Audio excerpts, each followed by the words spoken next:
So if you have been playing Genshin Impact for a while now, then you may start to recognize the darker undertone of some characters' names in the game. For example, Archon Baal is a pretty well-known name for most religions. In many Middle Eastern religions, Baal is considered a fertility deity, and in Egypt, Baal was the god of sky, clouds, tempests, thunders, and wars. Both countries recognize Baal as a powerful deity. However, for many Christian beliefs, according to the book The Lesser Key of Solomon, Baal or Baal is actually a demon described as a hoarsely voiced king with the powers to make men invisible and ruling over 66 legions of demons. But our Archon isn't the only one named after a demon in this novel. Look back at our Anemo and Geo Archons, Barbatos and Morax, both also referencing this book as well. But why would Genshin purposely name their Archons after demons? Or maybe we are just looking too deeply into this, since Baal also represents some positive attributes in the Middle Eastern cultures. But having now 3 Archons following into this theory, you know how the saying goes, 1's an incident, 2's a coincidence, and 3's a pattern. So yeah, we can say that this is not an incident or any type of that thing. MiHoYo is purposely giving the Archons the name of demons. But first let's discuss the demonology of the Lesser Key of Solomon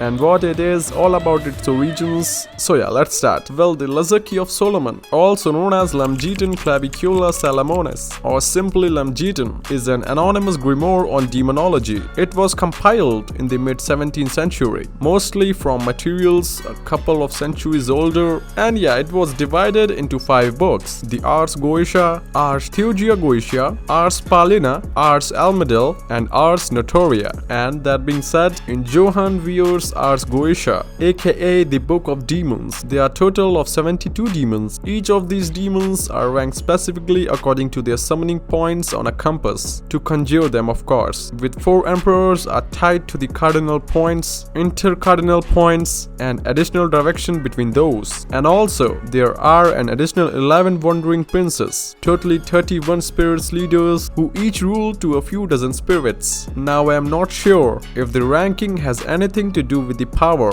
or they are just simply ranked on their conjuring locations. So for now, I won't consider the number to mean much. But yeah, let's start off with our very first introduced character in the game. Yes, I'm talking about Venti. So as we progress through the game, we found that Venti is just his persona name, with his actual local allies and Archon name being the Lord Barbatos. Well, this holds a lot of significance, as the name Barbatos is one of the 72 demons listed. Barbatos, also known as the Earl or the Duke of Hell, depicted with a trumpet of swords in the Infernal Dictionary. Similar to Venti, is known for his lyre. Perhaps he can speak to animals, can tell the future, conciliate friends and rulers, and can lead men to treasure hidden by the enchantment of magicians, just like Venti and Devalan and their close connection. Next is the god of contracts, the Geodaddy, also known as Morax, who is the Earl or the President of Hell. He is a man with the head of a bull. He teaches astronomy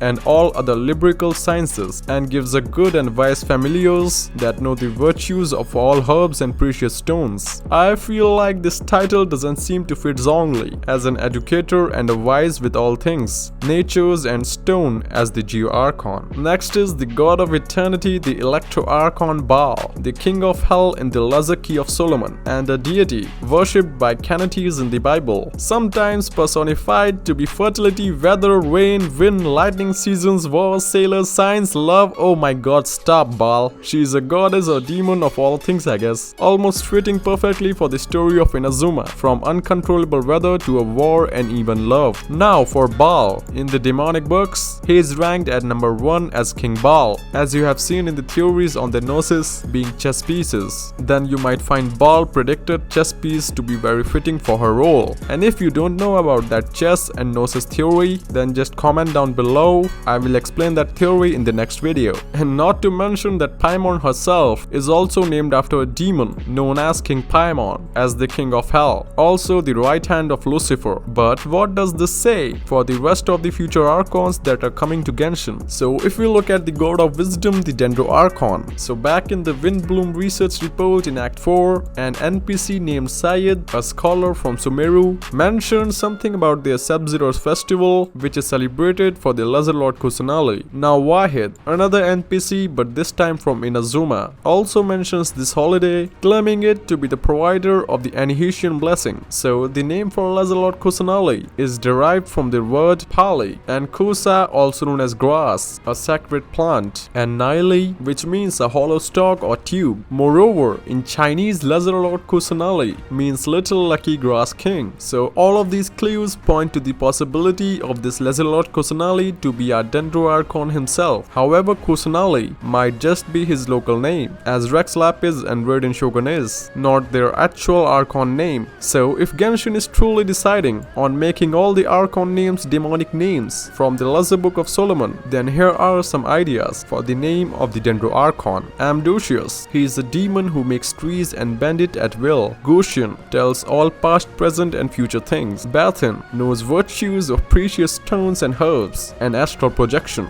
Beleth, a mathematician and deception. Astaroth, he is good in math, studies and science and all hidden treasures. Vine tells past, present and future and can bring down walls from sticks, branches and leathers. Vasago, spirit of a good nature, discover all things hidden and lost. And last is Stolas, which is a demon of plants. So these are the names that can be used for the Dendro Archon. So the next one we have the God of Justice, the Hydro Archon. Now there isn't much said about the Hydro Archon other than the fact that she is a female Archon. As for her name, some ideas I came up with her are: CROCELL, teaches stuff and creates illusion of bodies of water. Glibrial sciences. 4S, thieves cannot escape the hand of justice. The crystal is mine, never shall I lose my grip. These are the words of the demon 4S. Orias, great Marcus of hell, also an astronomer. Os, mysterious operative leopard of truth, magic and insanity. And last is VAPULA, the soldier of the virtues, philosophy, mechanics and sciences. Okay, so the next one we have the god of war, the Pyro Archon. So in Genshin's manga, we know that some of the humans who possess pyro visions with bright red hair are considered children of Murata, like Vanessa and Deleu, leaving many fans to believe that Murata is our Pyro Archon's persona name. But she is also mentioned as the Lady of War, which might be her local alias in Natlin. As for her Archon name, some ideas I came up with are here.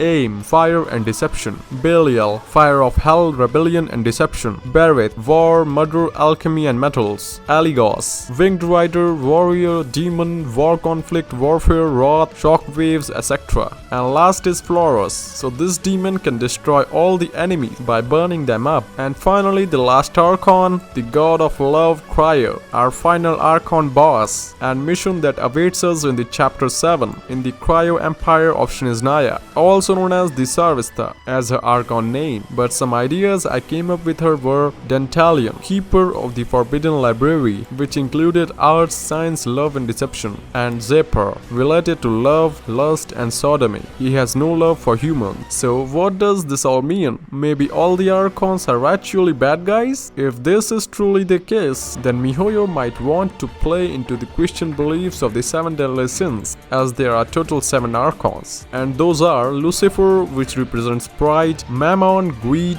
Asmodeus, lust, Leviathan, envy, Beelzebub, gluttony, Saturn, wrath, and Belphegor, sloth. So in our Liyue chapter, we already met the oceanic beast known as the Leviathan, the biblical sea monster. But I doubt that Genshin will be creating more sinister demonic monsters as we progress into the game. However, we can already sense some of these sins in our Archons right now, like Venti is gluttony, being drunk bad who constantly seeks to drink. Zhongli as a sloth due to a lack of mora and refusing to make any more. Raiden Shogun as greed, wanted to keep Inazuma isolated, and eternity and vision powers for herself. And now that leaves the remaining 4 sins: pride, which can represent Hydro, lust, which can represent Cryo, envy, Dendro, and wrath, probably Pyro, for our remaining 4 Archons. And if this truly the direction the game is going on, then our ideas of Tevat might be entirely different than they were when first playing the game. But what do you guys think about the demon's connection with Archons? What's your opinion? Do you believe that MiHoYo is doing this purposely, giving the Archon names on demons? Comment down below. And also, if you like this video, then give it a thumbs up and subscribe this channel. And now take care, my dear Hilly Blissly trolls.